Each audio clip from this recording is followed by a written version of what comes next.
Halo teman-teman semua, Assalamualaikum warahmatullahi wabarakatuh. Selamat datang kembali di channel RDAFJ. Di video kali ini, teman-teman, saya akan membahas mengenai konsep inheritance dan method overriding dalam pemrograman Java ya. Jadi video ini saya rasa cocok untuk teman-teman yang sedang belajar konsep-konsep PBO, khususnya di konsep inheritance dan method overriding ya. Jadi capaiannya teman-teman dari pembahasan ini adalah agar teman-teman dapat mengetahui apa itu inheritance dan bagaimana bentuk contoh penerapan inheritance pada pemrograman Java. Kemudian yang kedua adalah apa itu method overriding dan bagaimana bentuk contoh penerapannya dalam pemrograman Java. Nah, kedua ini akan saling berkaitan ya materinya. Jadi harapannya outputnya seperti itu ya, agar teman-teman dapat memahami kedua konsep ini. Pada konsep pemrograman berorientasi objek, teman-teman sudah dapat dipastikan bahwa sebuah kelas atau objek bisa saling berhubungan dengan kelas yang lain ya. Nah, hubungan antar satu kelas dengan kelas lainnya itu disebut dengan inheritance atau pewarisan, teman-teman. Jadi ada satu kelas, kemudian ada kelas-kelas lainnya yang mengikuti kelas 1 tersebut. Nah, itu disebut dengan inheritance ya. Nah, kalau bahasa kitanya adalah pewarisan, teman-teman. Nah, kalau di dunia nyata, kita dapat mengibaratkan inheritance ini seperti hubungan di dalam keluarga ya, teman-teman ya. Yaitu hubungan antara ibu dan anak. Begitu juga pada sebuah kelas di Java, teman-teman. Bisa memiliki satu atau lebih keturunan atau disebut juga dengan kelas anak. Kemudian kelas anak akan memiliki warisan properti dan metode dari kelas ibunya gitu, teman-teman. Oke, untuk lebih bisa memahami maksud dari apa yang saya sampaikan barusan, sekarang silakan teman-teman perhatikan contoh kasus berikut. Nah, misalkan pada transportasi, kita akan membuat kelas-kelas jenis kendaraan dengan perilaku yang berbeda gitu, teman-teman. Nah, di sini ada kelas mobil dan seterusnya ada kelas kapal, kemudian ada kelas pesawat ya.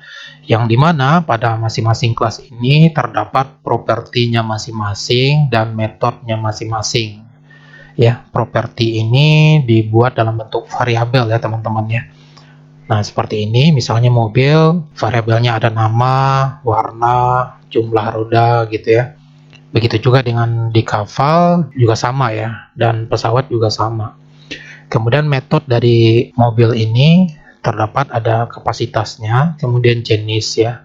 Begitu juga dengan di kapal, ada kapasitas dan ukuran. Sementara di pesawat, metodenya atau perilakunya adalah kapasitas, jenis, RT, GS, YP. Nah, jadi ketiga kelas ini yang pasti akan saling berkaitan di dalam satu kelas induk ya, teman-teman ya. Nanti kita akan teruskan pembahasannya di bagian bawah ini. Nah, kalau di konsep pemrograman Java ini disebut dengan kelas, ini kelas ya. Atau di dunia nyatanya disebut dengan objek gitu ya, teman-teman ya. Sementara ini disebut dengan state. Ini state itu adalah ciri-ciri ya, teman-teman ya. Nah, kemudian ini adalah metode gitu ya. Atau disebut juga dengan behavior atau perilaku. Oke. Lalu kita membuat kode untuk masing-masing kelas ini seperti berikut ini, teman-teman. Jadi kelas mobil, kode programnya seperti ini ya, berdasarkan properti dan metode yang sudah dikonsepkan di atas ini, bentuknya seperti ini. Ya, ini variabelnya atau propertinya. Kemudian ini juga sama, properti, dan ini juga properti ya. Yang masing-masing properti ini atau variabel ini diberi tipe data untuk nama string, kemudian warna string, dan jumlah roda itu adalah int. Begitu juga dengan di kapal ya, semua properti itu memiliki tipe data. Kemudian untuk metodenya, teman-teman, seperti ini ya. Kalau di mobil, kapasitas, metode kapasitas. Nah, strukturnya seperti ini ya. Untuk jenis juga sama, memiliki metode seperti ini. Kemudian sama juga dengan di kapal, juga terdapat dua metode, yaitu kapasitas dan jenis. Masing-masingnya strukturnya seperti ini ya. Kemudian pesawat juga sama, memiliki metode atau perilaku. Artinya konsep yang ini sudah kita tuangkan dalam bentuk kode program seperti ini. Oke. Apakah boleh seperti ini gitu ya? Ya, jawabannya boleh-boleh saja teman-teman. Kalau kita buat program seperti ini ya boleh-boleh saja ya. Tetapi akan tidak efektif karena kita menulis berulang-ulang properti dan metodenya gitu teman-teman. Coba perhatikan, untuk nama masing-masing kelas ini memiliki maksud saya variabelnya sama ya. Nama, ini juga ada nama, dan di pesawat juga ada nama gitu teman-teman. Begitu juga dengan metodenya, di mobil ada kapasitas, kapal juga kapasitas ada, kemudian pesawat juga memiliki metode kapasitas. Dan kalau kita buat programnya seperti ini tidak efektif gitu teman-teman, karena dibuat secara berulang-ulang gitu ya. Nah, kemudian bagaimana caranya agar kita tidak mengulang-ulang properti dan metode yang sama gitu teman-teman. Ya, solusinya adalah kita harus menggunakan yang namanya inheritance. Ya, inheritance. Inheritance itu disebut dengan pewarisan ya. Oke. Sekarang coba perhatikan contoh kasus berikut dengan member kelas yang sama. Ini adalah turunan dari kasus yang ini ya. Nah, sekarang kita lihat kasusnya ya. Di mobil tadi memiliki variabel atau properti seperti name. Di kapal juga ada name atau nama ya. Kemudian ada pesawat, di pesawat juga ada name. Jadi masing-masing ini memiliki variabel yang sama. Di warna juga ya, warna juga sama-sama ada. Kemudian jumlah rodanya juga sama-sama ada ya. Jadi propertinya maksud saya ini sama-sama ada dan sama-sama jumlahnya juga sama-sama 3 ya. Nah, kemudian di metodenya juga sama, yaitu kapasitas ya. Kapasitas. Yang ini tidak sama, yang di bawah ini. Kecuali yang ini ya jenis, ini jenis. Oke. Setelah kita menggunakan konsep inheritance atau pewarisan tadi, maka akan menjadi seperti ini teman-teman. Nah, ini dia. Ini kelas kendaraan, ini kelas mobil, kapal, pesawat. Nah, ini disebut dengan kelas induk ya, atau disebut dengan superkelas. Kemudian untuk mobil, kapal, pesawat ini disebut sebagai subkelas atau kelas anak. Nah, gitu ya. Nah, bedanya dengan pemrograman yang tanpa menggunakan inheritance ini, tadi dibuat masing-masing ya, masing-masing kelas dibuat variabelnya atau propertinya sendiri, kemudian metodenya juga sendiri. Begitu juga dengan kapal ya, intinya adalah sendiri-sendiri. Nah, sekarang menggunakan inheritance, properti-properti yang sama itu tidak perlu kita buat secara berulang di masing-masing kelas ya. Cukup kita buatkan di dalam kelas induknya. Nah, kalau ini tadi contohnya adalah kelas anak, sehingga properti yang ada di kelas anak yang sama-sama memiliki properti yang sama ya, itu kita masukkan ke dalam kelas induknya, yaitu di kelas kendaraan. Nah, kemudian kapasitas ya, di kapasitas juga maksud saya metodenya ya, metodenya atau perilakunya juga kita masukkan ke dalam kelas induk. Kenapa? Karena di mobil, kapal, pesawat memiliki sama-sama memiliki metode yang sama gitu, yaitu kapasitas. Ya. Lalu kalau ya dari contoh ini syaratnya adalah semua kelas memiliki baik properti yang sama maupun metode yang sama. Tapi kalau salah satu di antara mereka itu tetap kita uraikan masing-masing saja. Contohnya seperti ini ya, jenis di mobil ada, di pesawat ada gitu ya. Jadi kita tidak masukkan dia ke dalam kendaraan atau kelas induknya. Oke. Paham ya? Ini kelas induknya, ini kelas anaknya, ini kelas anaknya, ini kelas anaknya. Di kelas induk itu intinya adalah variabel atau properti yang sama kita masukkan ke dalam kelas induk. Begitu juga dengan metodenya atau perilakunya. Oke? Setelah menggunakan inheritance ya, kemudian selanjutnya kelas kendaraan. Tadi sudah dijelaskan ya bahwa kendaraan ini adalah kelas induk yang memiliki kelas anak, yaitu mobil, kapal, dan pesawat. Oke. Lalu bagaimana bentuk kode program di dalam pemrograman Java ya? Karena bahasa pemrograman yang digunakan adalah Java, jadi kita akan lihat bentuknya bagaimana kalau di kode programnya gitu. Oke, nah ini dia bentuknya teman-teman. Kalau dibandingkan dengan kode program yang di atas tadi, yang sebelum ini yang sudah saya jelaskan, berbeda ya. Agak sedikit panjang kode programnya yang tanpa menggunakan konsep inheritance. Karena masing-masingnya dibuat semuanya ya, berulang-ulang. Di kapal, di mobil dibuat, di kapal dibuat, di pesawat juga dibuat variabelnya yang sama itu. Nah, kalau menggunakan konsep inheritance, cukup kita gunakan yang berlainan saja. Maksudnya kita buat untuk yang berlainan properti aja gitu, teman-teman. Nah, untuk yang sama kita buatkan di dalam kelas induk seperti ini ya. Nah, oke, saya kembali dulu ke atas. Nah, ini kalau yang masing-masing ya. Nah, kalau ini adalah yang menggunakan konsep inheritance. Jadi kita gabungkan di dalam satu kelas induk saja untuk properti yang sama dan metode yang sama. Oke. Selanjutnya, lalu bila kita ingin membuat objek dari kelas-kelas tersebut, kita bisa membuatnya seperti ini ya. Nah, maksudnya adalah membuat objek dari kelas-kelas tersebut, ya. Oke. Pada kelas anak, kita menggunakan kata kunci extend untuk menyatakan kalau dia adalah kelas turunan dari kendaraan. Nah, jadi ciri-cirinya teman-teman, kalau itu dikatakan sebagai pewarisan, ada kata kunci extend. Di mana di kelasnya teman-teman. Nah, ini. Kelas mobil extends kendaraan. Kelas kapal extends kendaraan. Kelas pesawat extend kendaraan. Nah, jadi maksudnya adalah kelas-kelas ini merupakan turunan dari kelas kendaraan. Yang ini ya. Ini kelas induknya, ini kelas anaknya. Oke? Jelas ya?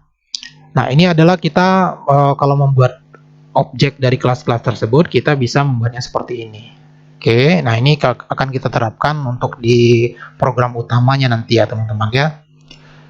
Oke, nah, oh ya, ini adalah sebuah contoh kasus. Jadi setelah Anda atau teman-teman memahami konsep inheritance sesuai dengan penjelasan yang sudah jelaskan di atas, yang tadi ya. Sekarang mari kita buat contoh program sederhana saja. Program yang akan kita buat adalah program aritmatika. Jadi studi kasus kita adalah program aritmatika ya. Nah, bentuk kelasnya di dalam kelas diagramnya maksud saya ya seperti ini ya. Ini adalah program aritmatika sebagai kelas induknya, yang dimana di dalam program aritmatika ini terdapat satu metode ya, satu metode yaitu metode hasil. Nah, artinya metode hasil ini juga sebetulnya digunakan oleh kelas anaknya, yaitu di penjumlahan, pengurangan, perkalian, pembagian. Jadi kita tidak perlu buat metode hasil ya di masing-masing ini, cukup di program utamanya saja atau kelas induknya saja ya. Lalu pertanyaan berikutnya, kenapa propertinya tidak ada? Karena kalau kita perhatikan, properti dari masing-masing kelas anak ini berbeda-beda ya. Coba perhatikan, bil A, bil B, bil C, bil D, bil E, bil F, bil G, dan bil H. Nah, tidak ada satupun yang sama ya. Jadi kita tidak buatkan propertinya gitu teman-teman. Ya intinya kita akan buat kelas induknya selama semua kelas anak-anak itu memiliki properti yang sama dan metode yang sama. Oke. Nah, ini contoh program sederhana saja ya. Yang kita bahas adalah program aritmatika. Kemudian mainnya, ini tempat menjalankan programnya nanti teman-teman. Kita buat kelas utamanya di sini ya. Jadi ini tidak ada kaitannya dengan penjelasan inheritance ya untuk main ini. Oke. Setelah penjelasan ini, selanjutnya adalah oke, kita akan terapkan contoh programnya di dalam aplikasi Java. Jadi teman-teman silakan dibuka NetBeans-nya dan dibuat project baru. Nama project barunya adalah belajar inheritance. Kemudian package-nya adalah inheritance. Nah, di dalam package ini terdapat ada 1, 2, 3, 4, 5, 6. Ada 6 kelas. Kita akan sesuaikan dengan contoh kasus ini. Ada 1, 2, 3, 4, 5, 6 ya. Oke. Sekarang silakan teman-teman ikuti. Silakan dibuka NetBeans-nya dan dibuat project baru ya. Kemudian buat package-nya namanya adalah inheritance dan masing-masing kelas ini dibuat ya, dan jangan lupa disimpan pada folder khusus untuk membahas inheritance. Oke, saya mulai dari yang pertama. Pembahasan di sini adalah program aritmatika. Oke, nah program aritmatika ini berhubungan dengan metode hasil ya teman-teman ya. Nah, oke.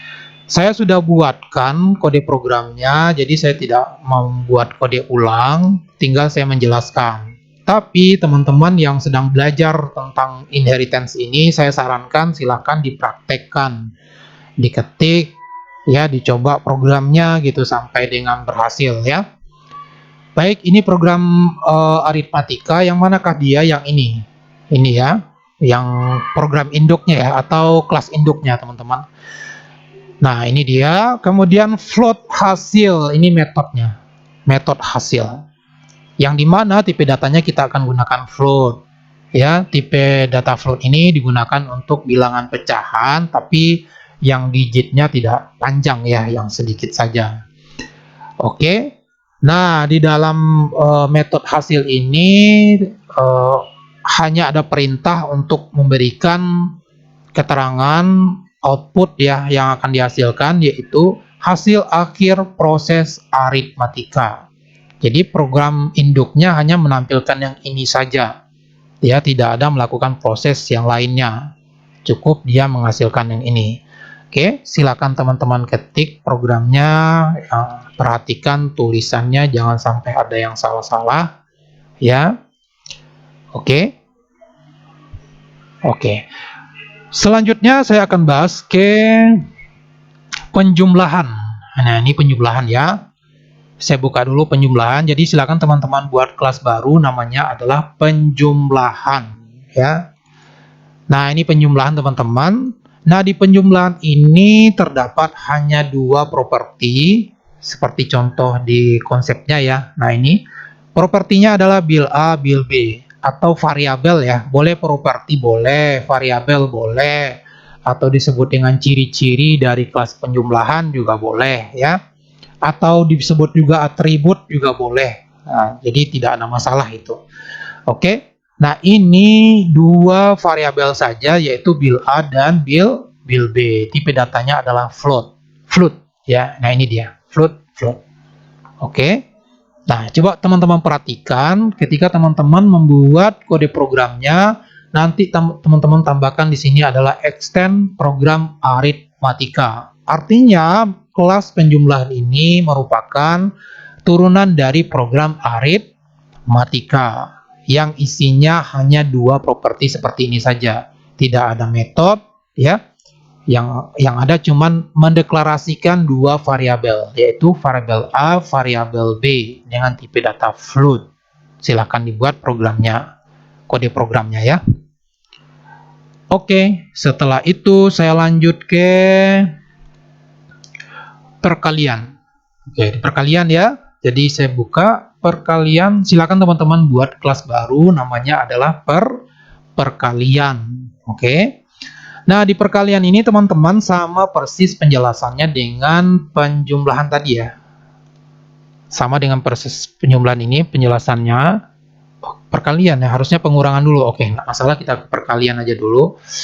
Di perkalian ini terdapat 2 variabel atau 2 ciri-ciri dari kelas perkalian, atau 2 atribut dari kelas perkalian atau dua properti, yaitu bil E dan bil F. Tipe datanya masing-masingnya adalah float, ya. Oke. Nah, kemudian teman-teman tambahkan di sini extend program aritmatika, bahwa kelas perkalian ini merupakan turunan dari program aritmatika. Oke, tidak ada proses di sini teman-teman, sesuai dengan konsep ini ya. Kan tidak ada proses ya, prosesnya di sini ngumpulnya. Oke, kemudian di sini maksud saya tadi ya. Kemudian saya kembali dulu ke pengurangan, harusnya penjumlahan pengurangan ya, baru perkalian. Oke, tidak ada masalah, kita ke pengurangan. Silakan teman-teman buat kelas baru, namanya adalah pengurangan dan kode programnya seperti ini. Nah, di maksud saya di kelas pengurangan ini penjelasannya juga sama dengan penjumlahan dan perkalian, yaitu memiliki dua properti atau dua variabel, yaitu bil C dan bil D, yang masing-masingnya memiliki tipe data adalah float. Oke, di programnya juga sudah diterapkan. Jangan lupa ini extend program aritmatika. Artinya kelas pengurangan merupakan turunan dari program aritmatika. Ini anaknya, ini induknya. Oke. Lanjut ke pembagian. Nah, kita ke pembagian teman-teman. Silakan dibuat lagi kelas yang baru, namanya adalah pembagian. Nah, ini dia teman-teman, kelas pembagian. Juga memiliki dua properti, yaitu bil G dan bil H. Bil H maksud saya.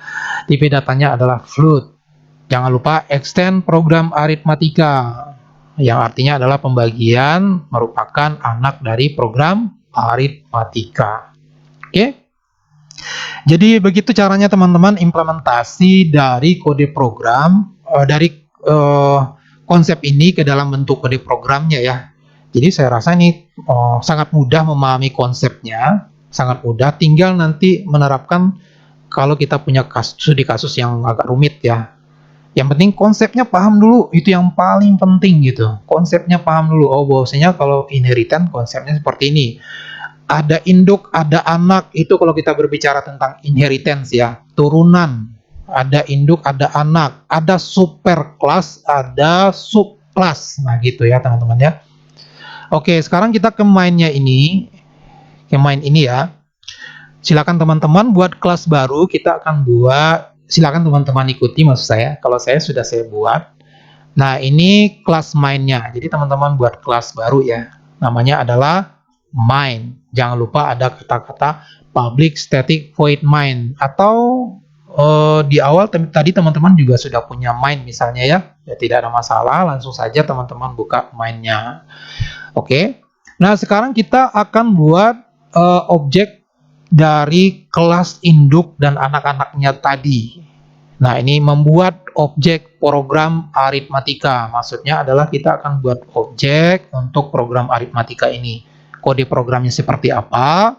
Nah, ini bentuk kode programnya.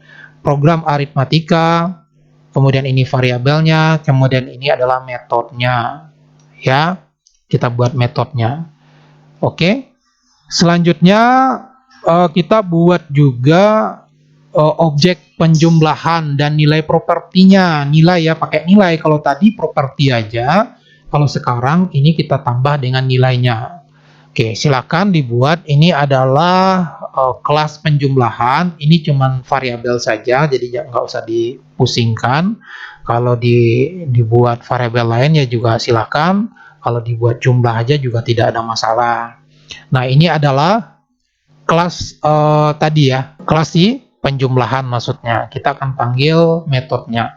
Dan kemudian karena kita akan menambah nilai properti, maka kita akan buatkan nilainya, yaitu jumlah titik bil A sama dengan 2, jumlah titik bil B sama dengan 4.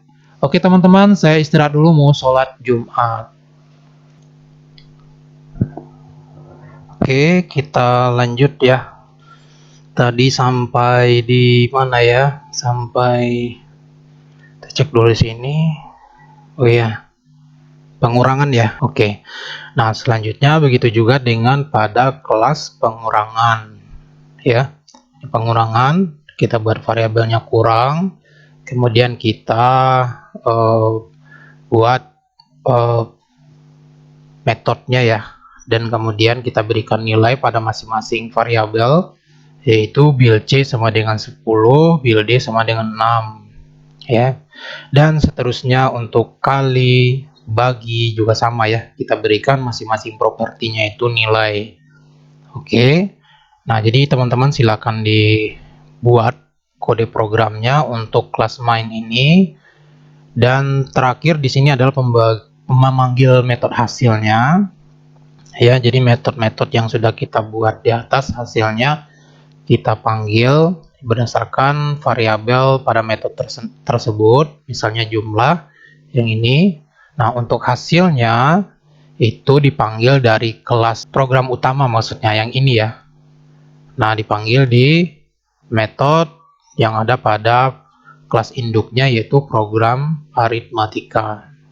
Oke, nah begitu juga dengan untuk kurang, kali, bagi ya, dipanggil metode hasil yang ada pada kelas induknya, itu program aritmatika ya. Jangan salah-salah dalam penulisannya, ini adalah variabel yang sudah kita buat ini ya, untuk PA.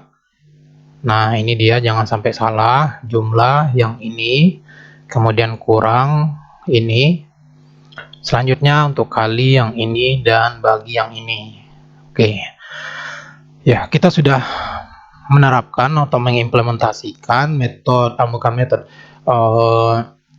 konsep inheritance di dalam kode program berdasarkan konsep yang dibuat ini ya. Nah, termasuk mainnya sendiri. Jadi sudah lengkap semua dalam kode programnya.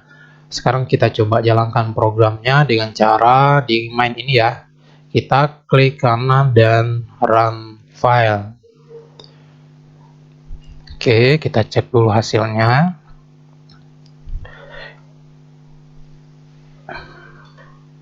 Ini memang sengaja dimatiin tadi, Wan? Memang dimatikan tadi? Oh, enggak. Oke. Oh iya. Nah, hasilnya seperti ini ya, teman-teman ya. Hasilnya seperti yang teman-teman lihat. Pertanyaannya, kenapa hasilnya begini ya? Kok hasilnya cuman, maksudnya laporannya cuman hasil akhir proses aritmatika gitu ya. Nah, alasannya adalah karena kita panggil, yang kita panggil sebenarnya adalah metode hasil ya. Yang kita panggil adalah metode hasil yang ada pada program induk tadi, yaitu program aritmatika yang ini yang kita panggil, sehingga yang muncul hanya hasil akhir proses aritmatika. Nah, objek anak dari program belum memiliki metode hasil gitu, teman-teman. Jadi mengambilnya metode milik induknya gitu ya. Lalu pertanyaannya selanjutnya, bagaimana kalau kita ingin membuat agar semua kelas anak memiliki metode hasil yang berbeda dari induk gitu ya? Nah, jawabannya adalah menggunakan metode overriding gitu, teman-teman. Nah, jadi makanya di awal tadi disampaikan bahwa inheritance ini dengan metode overriding itu saling berhubungan atau berkaitan ya. Metode overriding gitu, teman-teman. Jadi metode overriding ini adalah fitur bahasa yang memungkinkan kelas anak atau kelas subkelas, maksudnya subkelas ya, memberikan implementasi spesifik dari metode yang sudah disediakan oleh superkelas atau kelas induk ya. Jadi maksudnya ada kaitannya ya antara anak dengan induk, yang dimana pada kasus ini kita saya buat konsepnya adalah menghubungkan metode hasil ya di dalam program induknya, itu program aritmatika, dengan anak-anaknya, sehingga nanti hasilnya ini akan berhubungan dengan program aritmatika gitu, program utamanya. Oke, jadi sekarang kita fokus ke metode overriding-nya dulu ya, teman-teman ya. Jadi metode overriding ini dilakukan saat kita ingin membuat ulang sebuah metode pada subkelas atau kelas anak ya. Nah, method overriding dapat dibuat dengan menambahkan anotasi override di atas nama metode atau sebelum pembuatan metode. Nah, dari penjelasan saya ini untuk lebih memahaminya, pada praktek yang sudah kita buat ini, maksud dari meletakkan kata override itu pada masing-masing kelas anak seperti ini. Contohnya, misalnya kita buka di penjumlahan dulu ya. Jadi di sini akan kita buatkan override-nya ya, atau metode overriding-nya gitu teman-teman. Nah, syaratnya di sini harus ada kata-kata override. Nah, untuk kode programnya saya sudah menyiapkan, jadi saya tidak perlu mengetik ulang, tinggal teman-teman hanya menambahkan saja ya. Di jumlah, saya ambil jumlah dulu, ini min kali, nah ini jumlah ya. Nah, ini teman-teman, saya copy dulu ya. Saya kopikan dan saya pastikan dulu di sini. Ini yang dimaksud dengan override tadi ya. Nah, gitu teman-teman. Jadi kita buatkan terlebih dahulu. Maaf, ini oh salah copy. Maaf, sorry ya. Tambah. Oh, ini dia. Saya copy dulu. Copy. Nah, pastikan sini. Oke. Jadi ini yang dimaksud dengan override tadi ya. Oke. Nah, kita buatkan kata kuncinya di sini override, dan ini maksudnya adalah metode dari overriding itu sendiri ya. Sehingga di sini di metode overriding metode hasilnya ya. Nah, itu ada proses di sini di mana hasil ini akan memiliki nilai dari proses yang dilakukan oleh variabel A ditambah dengan variabel B. Nah, ini di sini teman-teman. Jadi ini variabel bilangan, maksudnya bilangan A, ini bil B yang ini. Nah, kemudian hasilnya adalah seperti ini ya. Hasil penjumlahan bilangan A dan bilangan B sama dengan plus hasil gitu ya. Atau kita memanggil variabel yang sudah kita deklarasikan. Nah, ini dia. Oke. Nah, untuk contoh pertama ini bagaimana bentuk hasilnya? Coba saya jalankan dulu programnya di main ya. Kalau kita mau menjalankan programnya, kita ke main dulu. Atau dari sini langsung boleh klik kanan pada main, kemudian kita klik run file. Nah, coba teman-teman perhatikan, karena saya mencontohkan baru satu ya pada penjumlahan, maka hasil akhirnya seperti ini. Hasil penjumlahan bilangan A dan bilangan B sama dengan 6 ya, 6. Kenapa? Ini proses yang dilakukan oleh bil A dan bil B tadi ya, penambahan. Nah, gitu teman-teman ya. Jadi makanya hasilnya tadi adalah 6. Oke, saya kembali dulu ke penjumlahan. Nah, ini dia. Nilainya diambil dari main utama tadi ya, dari main tadi ya yang sudah kita berikan nilai pada masing-masing variabel bil A dan bil B. Oke. Nah, begitu juga selanjutnya untuk baik pengurangan, perkalian, pembagian ya. Nah, kalau ini kan baru contohnya di penjumlahan. Kita juga akan membuatkan metode override-nya agar hasilnya sama dengan kayak penjumlahan ini ya, atau kelas penjumlahan ini. Oke, nah masing-masing dari kode programnya saya sudah siapkan, jadi tinggal saya copy paste. Tugas teman-teman adalah melengkapi metode override ya di dalam kelas anak ini. Kalau ini adalah penjumlahan, silakan diketik, ditambah kode programnya. Nah, sekarang saya lanjut ke bagi ya. Ini bagi. Menandakannya di sini ada baginya. Di sini. Kemudian saya pastikan di sini. Nah, ini bagi. Silakan diketik.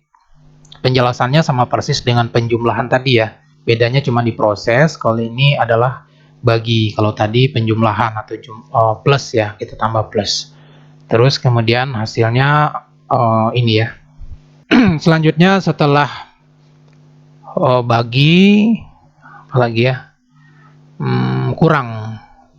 Oke, kurang saya copy dan saya ke kurang. Nah, ini dia. teman-teman silahkan mengikuti ya di kelasnya masing-masing. Nah, ini override, metode override di pengurangan, di kelas pengurangan ya. Oke, silakan diketik. Oke, dan terakhir ada kali ya di kelas perkalian yang ini. Oke, saya pastikan lagi di sini. Oke, silakan ditambahkan kode programnya. Nah, sekarang kita lihat hasil akhirnya setelah kita gabungkan konsep inheritance dan konsep method overriding ya. Oke, sekarang kita jalankan programnya di main, klik kanan pada main, kemudian kita klik run file, sehingga hasilnya seperti ini ya. Nah, ini teman-teman. Oke, untuk penjumlahan hasilnya 6, pengurangan hasilnya 4, perkalian hasilnya 25, pembagian hasilnya adalah 25 juga. Nah, dari mana tadikah hasil ini datangnya? Yaitu dari proses yang dilakukan pada objek-objek yang sudah kita buat tadi ya, yang ini. Nah, oke, saya rasa itu saja teman-teman pembahasan tentang konsep inheritance dan method overriding. Silakan teman-teman pahami. Kemudian kapan perlu ada yang perlu dicatat agar tidak lupa, dicatat ya. Saya rasa itu saja. Kalau video ini bermanfaat, jangan lupa di subscribe, like, dan komen. Dan kemudian aktifkan loncengnya untuk mendapatkan notifikasi video-video terbaru dari saya.